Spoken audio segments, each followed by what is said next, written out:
पुराने जमाने की बात है। पहाड़ों के बीच बसे एक छोटे से कस्बे में एक मासूम सा चरवाहा रहता था जिसका नाम रिजवान था। सुबह होते ही वो अपनी लकड़ी की लाठी लेकर पहाड़ी ढलान पर चढ़ जाता, जहां उसकी भैंसें और भेड़ें खुले आसमान के नीचे शांति से चरती थीं। उसके चेहरे पर एक अनोखी मासूमियत थी, बिखरे बाल, फटे पुराने कपड़े, लेकिन दिल बेहद साफ। शाम के समय वो अपने मिट्टी के छोटे से घर के पास बैठकर भैंस का दूध निकालता और चुपचाप अपनी मेहनत में लगा रहता।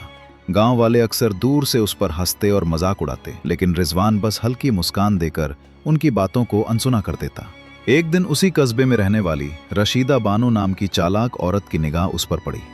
रंग बिरंगे कपड़े, चेहरे पर बनावटी मुस्कान और आंखों में गहरी चालाकी। वो दूर खड़ी रिजवान को काम करते देखती रही, उसके भोलेपन का अंदाजा लगाती रही। फिर एक नकली मुस्कान के साथ चरागाह में उसके पास पहुंची। रिजवान ने हैरानी से उसकी ओर देखा और आदर से उसका स्वागत किया।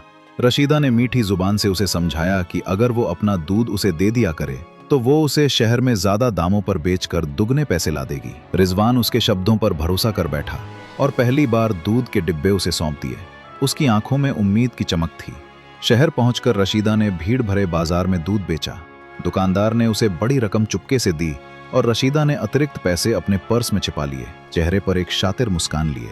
उधर रिजवान को उसने बस थोड़े से पैसे थमा दिए और रिजवान मासूमियत से सोचता रहा कि वो सच में उसकी मदद कर रही है। दिन पर दिन गुजरते गए, रशीदा अमीर होती गई और रिजवान पहले की तरह मेहनत करता रहा।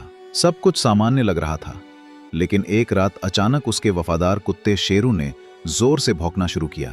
रिजवान ने टॉर्च उठाई और जानवरों के पास पहुंचा। रोशनी पड़ते ही उसका खून जम गया। रशीदा उसकी भैंस की रस्सी खोलकर उसे चुपके से ले जाने की कोशिश कर रही थी। वो घबरा गई और तुरंत मासूमियत का नाटक करते हुए बोली कि वो तो बस देखने आई थी कि सब ठीक है या नहीं। लेकिन रिजवान के मन में पहली बार शक की हल्की सी चिंगारी जल उठी। अगली सुबह रशीदा फिर मुस्कुराती हुई आई और रिजवान को समझाने लगी कि आज शहर का एक बड़ा व्यापारी उसका दूध दुगने दाम पर खरीदेगा। लेकिन इस बार रिजवान ने शांत स्वर में कहा कि वो भी साथ चलेगा और खुद देखेगा कि उसके दूध की असली कीमत क्या है। रशीदा का चेहरा एक पल में उतर गया, लेकिन उसने मजबूरन हामी भर दी। शहर पहुंचकर बड़े दुकानदार ने दूध चखा और हैरानी से बोला कि ये दूध तो लगातार बहुत महंगे दामों में बिक रहा है।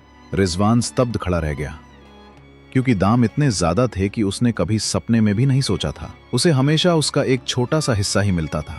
भीड़ इकट्ठा हो गई। लोग रशीदा की करतूतों के बारे में फुसफुसाने लगे और उसका चेहरा शर्म से झुक गया। वो घबराकर बाजार से भाग गई। रिजवान शाम के वक्त घर लौटा। उसके मन में गहरी सोच चल रही थी। उसे एहसास हो चुका था कि मासूम होना अच्छी बात है, लेकिन अंधा भरोसा बर्बादी लाता है। उसने अगली ही सुबह से अपने काम को खुद संभालना शुरू कर दिया। वो दूध खुद शहर ले जाता, दुकानदार सम्मान से उसका स्वागत करते और उसकी ईमानदारी की मिसाल देते। उसके चेहरे पर अब आत्मविश्वास था। एक दिन रशीदा आंसू भरी आंखों के साथ उसके पास आई और माफी मांगने लगी। रिजवान ने उसे शांत होकर सुना और कहा कि माफ करना आसान है, लेकिन दोबारा भरोसा करना मुश्किल होता है। रशीदा रोते हुए लौट गई और कस्बे के लोग उसे देखते रहे, क्योंकि अब वो सबके लिए एक सबक बन चुकी थी। उधर रिजवान ने शेरू के सिर पर प्यार से हाथ फेरा और मुस्कुराते हुए अपने जानवरों को चारा खिलाया।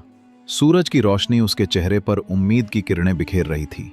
गांव के बुजुर्ग ने उसे बुलाकर पेड़ के नीचे बैठाया और कहा कि गरीबी गुनाह नहीं होती, लालच गुनाह होता है। तुम्हारी ईमानदारी ने तुम्हें सर उठाकर जीना सिखा दिया।